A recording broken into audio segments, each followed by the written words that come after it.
purchase products that just don't seem to print correctly. There can be many reasons for this happening, but I'm going to share with you a little tip today that hopefully will help you overcome some of those printer frustrations as you are trying to print out some of your fabulous resources. As teachers, we're all about saving money, especially when it comes to ink, am I right? But sometimes we can't cut all those corners because even with the best intentions, especially when it comes to printing, not all the resources are going to come out the way we intend them to do.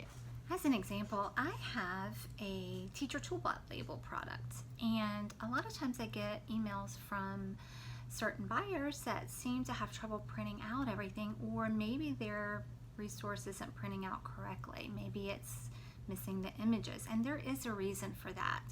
This particular product is a black and white product, which, yay, it's a way to save money.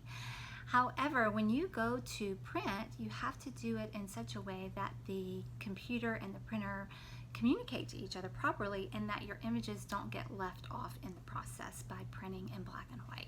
So anytime a product contains images, and it doesn't necessarily mean that they're colored pictures, it could be arrows, shapes, lines, they are read as an image by the computer.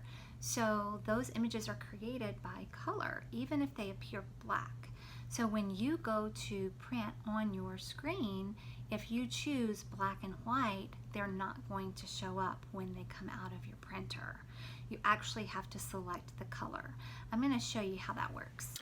So now I have pulled up my Teacher Toolbox Labels file, and I'm ready to customize it and print it.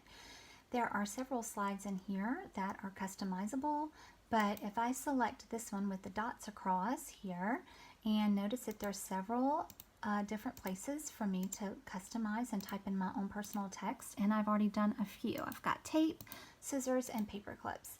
Now, before I continue, I just want to make sure that this is going to work properly. So what I'm going to do is go to File and Print. And then my pop-up window comes for me to choose my printer, which is already selected.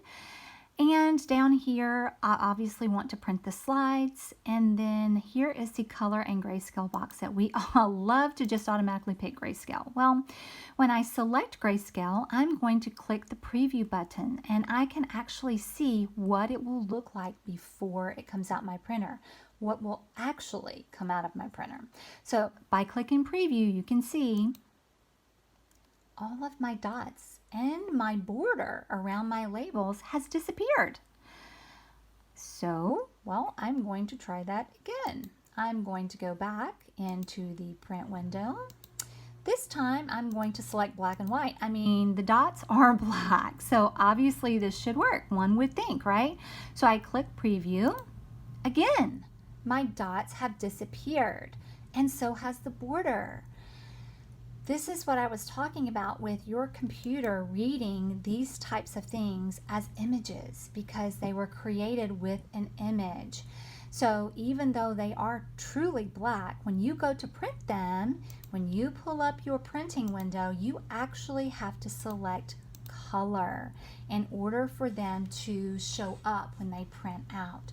So here I go again. I have selected color, and voila, there are my labels ready to go with the border and the dots just like I preferred them to be. So I went to my printer and picked up my labels, now complete with my customized words and the dots and the border that I was hoping to get. Just remember, when you go to print any type of resource that contains images, whether it's arrows or shapes, you have to select the color button in order for it to print out correctly. I hope that this helps you when you are printing your resources so that you get less frustrated. And if you're interested in my Teacher Toolbox labels, you can pick those up in my Teacher Pay Teacher store. I'll put the link below for you.